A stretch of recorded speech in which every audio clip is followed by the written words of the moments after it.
হাগ্ৰামাদাই আমাৰ ইয়াত ভোট বিচাৰি নাহে, কিন্তু বানপানীৰ সময়ত আহে। তো ফ্ৰেণ্ডছ, কালি BTCৰ হাগ্ৰামা মহিলাই আমাৰ উজনি অসমলৈ আহিছিল। উজনি অসমৰ MLA শিৱসাগৰ MLA অখিল গগৈৰ সৈতে তেওঁ কেইটামান গুৰুত্বপূৰ্ণ সিদ্ধান্ত লয় আৰু তেওঁ নিজৰ লগতে নানান বানাকান্তৰ কাৰণে সামগ্ৰী লৈ আহিছিল। তো কি সামগ্ৰী লৈ আহিছিল, কি সিদ্ধান্ত লয়, অখিল গগৈৰ নিজ মুখেৰে শুনক। BTCৰ পৰা তেখেত আহি উপস্থিত হৈছেহি, এনে সুদাহাতে অহা নাই। 10,000খন বিচনা চাদৰ লৈ আহিছে, 10,000খন আঁঠুৱা লৈ আহিছে, 10,000টা মানে আপোনাৰ ফেনাইলৰ বটল লৈ আহিছে, 10,000টা ব্লিচিঙৰ পেকেট লৈ আহিছে। আপুনি নিজে ভাবক যে তেখেতে নিজে গৈ পানীত সাঁতুৰি নাদুৰি কেনেকৈ গৈ মানুহক সহায় কৰি আহিলে।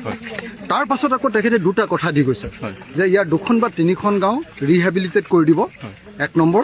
আৰু 2 নম্বৰ কথা দিছে যে মলীয়াভেটাৰ যিটো মথাউৰি, সেই মথাউৰিটো 13 কিলোমিটাৰ তেখেতে বন্ধাবৰ কাৰণে চৰকাৰৰ লগত ব্যৱস্থা কৰি দিব। তো এনেকুৱা এজন মই ভাবোঁ যে মহানুভৱ, এনেকুৱা এজন লিডাৰ যিজনে নিজৰ অঞ্চলৰ সমস্যা নোহোৱাৰ পাছতো সেই অঞ্চলৰ সমস্যাটোক নিজৰ বুলি ভাবি লৈ যি ধৰণে আগবাঢ়ি আহিলে, তাৰ কাৰণে মই তেখেতক ধন্যবাদ আৰু কৃতজ্ঞতা জনাইছোঁ।